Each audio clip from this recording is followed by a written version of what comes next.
శ్యామల నవరాత్రులు మొదటి రోజు అలంకారం. అలంకారం ఏం చేయాలి? ఆ తర్వాత పూజలు ఎలా చేయాలి?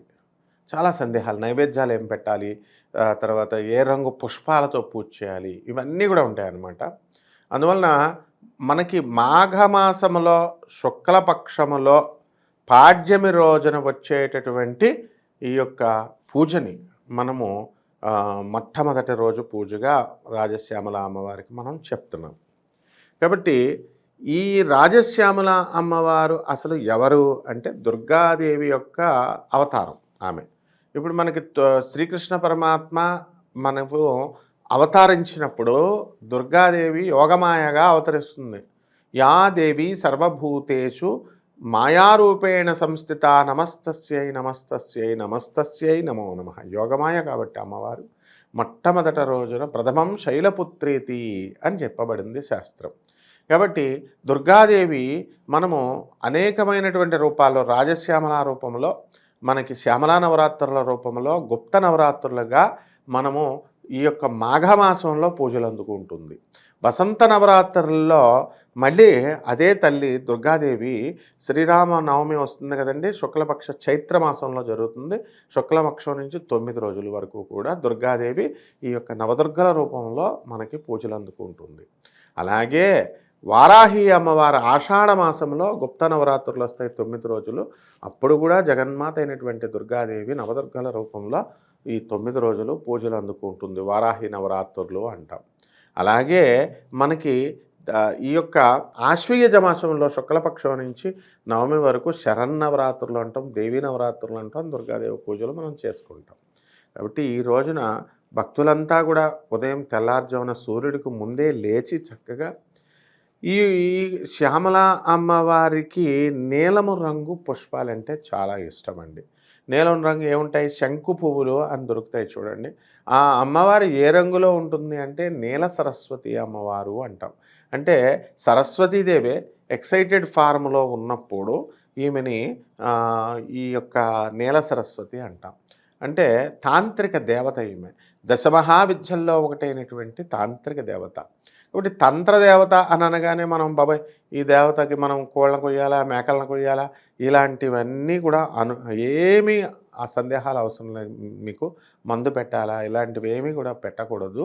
మీకు చక్కగా పత్రం, పుష్పం, ఫలం, తోయం అంటే ఆకుని కానీ, పండుని కానీ, పువ్వుని కానీ, నీళ్ళని కానీ నైవేద్యంగా పెట్టమని శ్రీకృష్ణ పరమాత్మ భగవద్గీతలో చెప్పాడు క్లియర్గా. భక్తి ప్రధానంగా ఉండాలి. కాబట్టి తెల్లవారుజామున నిద్రలేచి స్నానాలు, తలంటు స్నానాలు చేసి 9 రోజులు మనం కలశ స్థాపన ఇంట్లో చేసుకోవచ్చా, చేసుకోకూడదా అనే భయం ఉంటుంది. అందరూ కూడా దర్జాగా చేసుకోవచ్చండి. ఇది గుప్త నవరాత్రులు అని ఎందుకు అన్నారు అంటే ఇప్పుడు లలితాదేవి ఉంది కదండి, లలితాదేవి కూడా అస్య స్త్రీ లలితా రహస్యనామ స్తోత్రమంత్రస్య అంటాం, రహస్యనామము అన్నాం. అంటే ఇవన్నీ కూడా అమ్మవారి సాధనలన్నీ కూడా రహస్యంగా చేయాలి. రహస్యం ఎంత గుప్తంగా, ఎంత ఎక్కువగా మనం మెయింటైన్ చేస్తామో అంత ఎక్కువ ఫలితాలు మనకి లభిస్తాయని క్లియర్గా విష్ణు సహస్రం కూడా రహస్యం నామ స్తోత్ర మహామంత్రస్య అని అంటాం. విష్ణు సహస్రం కూడా రహస్యంగానే చేయమంటారు. ఇవన్నీ కూడా ఎందుకంటే నాస్తికులకి మనం వెల్లడి చేయడము, మళ్ళీ వాళ్ళు వెటకారంగా అనడము, భక్తిని తగ్గించే విధంగా వాళ్ళు సొంత ప్రేలాపనలు పలకడము, ఇవన్నీ కూడా మనకి భక్తుడి యొక్క మనోభావాల మీద దెబ్బతీసే విధంగా ఉంటుందని రహస్యంగా చేయమని చెప్తుంది శాస్త్రం. కాబట్టి తలంటు స్నానం చేసి అమ్మవారికి మాణిక్యవీణాం ఉపలాలయంతీం మదాలసాం మంజుల వాగ్విలాసాం మహేంద్ర నిలద్యుతి కోమలాంగీం మాతంగకన్యాం మనసాస్మరామి అంటూ అమ్మవారికి చక్కగా పూజ చేసుకోవచ్చు. ఈ అమ్మవారి మొట్టమొదటి రోజున మనము ప్రథమం శైలపుత్రీతి. శైలపుత్రి అంటే ఎద్దు మీద ఉన్నటువంటి హిమాలయ పర్వతం రాజు అయినటువంటి పార్వతీదేవి యొక్క రూపం అనమాట. అంటే సకల ఈ దశమహావిద్యలు అవనియండి, లేకపోతే మామూలుగా మనకి ఈ యొక్క నవదుర్గలు అవనియండి, గ్రామదేవతలు అవనియండి, మొత్తం అంతా కూడా పార్వతీ యొక్క స్వరూపం నుంచి వచ్చినటువంటివి. గౌరీ దేహ సముద్భవం అన్నారు. కాబట్టి పార్వతీదేవికి చేస్తే వీళ్ళందరికీ చేసినట్టే. కాబట్టి మీరు ఏం చేయాలా? కలశం ఏమండి, కలశం ఇంట్లో పెట్టుకోవచ్చా, పెట్టుకోకూడదా అండి, మాకు ఆనవాయితీ లేదండి అనేటటువంటి వాళ్ళు కొంతమంది ఉంటారు. వీటితో సంబంధం లేదమ్మా. మీకు ఆ ఫోటో పెట్టుకోండి, లేకపోతే నీల సరస్వతి, నీలం రంగులో ఉన్నటువంటి సరస్వతి తల్లి ఆమె.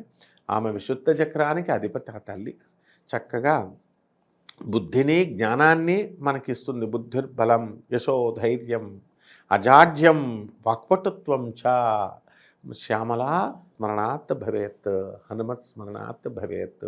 ఒక ఆంజనేయ స్వామిని ఏ విధంగా అయితే స్మరిస్తామో, శ్యామలా తల్లిని కూడా అలా స్మరిస్తే బుద్ధిర్బలం ఇవన్నీ కూడా పెరుగుతాయి. కాబట్టి చక్కగా నీలం పువ్వులు, అలాగే ఆ సీజన్‌లో దొరికేటటువంటి నందివర్ధన పువ్వులు, చామంతి పువ్వులు, ఇలా దొరికేటటువంటి పువ్వులతో, గులాబీ పువ్వులతో అమ్మవారిని సింపుల్ మంత్రము ఓం శ్యామలాయై నమః, ఓం రాజశ్యామలాయై నమః అనే మహామంత్రంతో కుంకుమార్చన చేసుకోండి.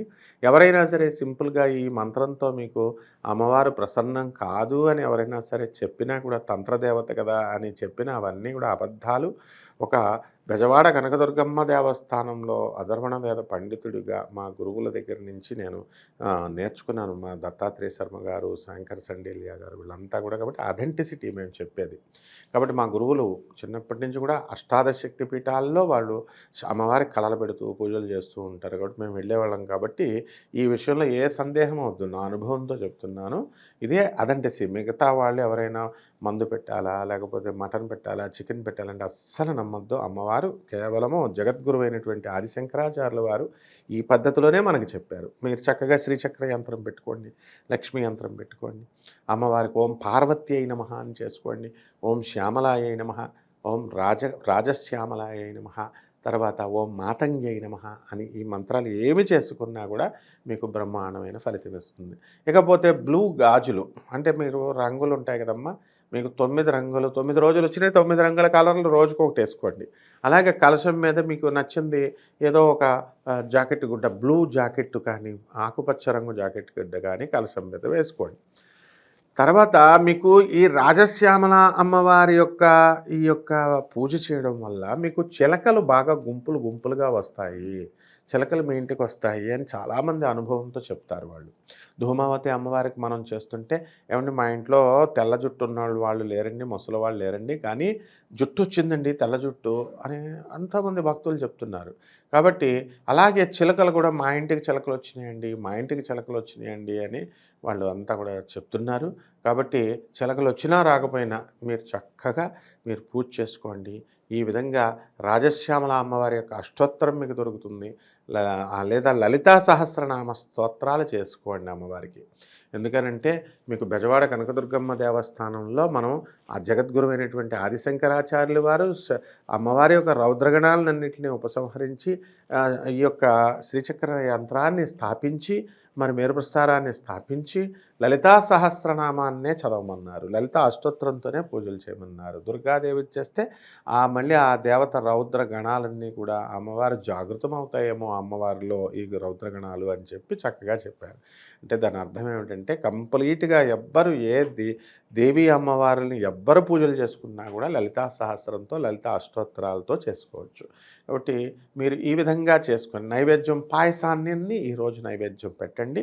బ్రహ్మాండంగా అమ్మవారి యొక్క కరుణా కటాక్షాలు మీకు మొదటి రోజున లభిస్తాయి. శుభమస్తు.